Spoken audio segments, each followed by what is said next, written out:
যে মাসে জান্নাতের দরজা খুলে যায়, যে মাসে জাহান্নামের দরজা বন্ধ হয়ে যায়, যে মাসে শয়তানকে বন্দী করে রাখা হয়, যে মাসে ইবাদত আর রোজার আগুনে মানুষের গুনাহ পুড়ে ছাই হয়ে যায় একদম পরিচ্ছন্ন ও নিষ্পাপ। সেই মাসের নাম রমজানুল মুবারক।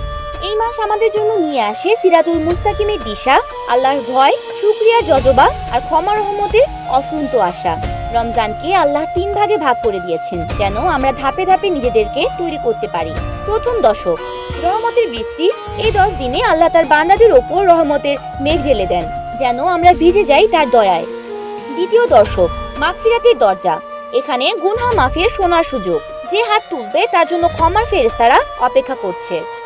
তৃতীয় দশক, নাজাতের দশক, জাহান্নাম থেকে মুক্তির দশক। এই দশকে লুকিয়ে আছে সেই রাত, লাইলাতুল কদর। আল্লাহ বলেন, লাইলাতুল কদর 1000 মাসের চেয়েও উত্তম।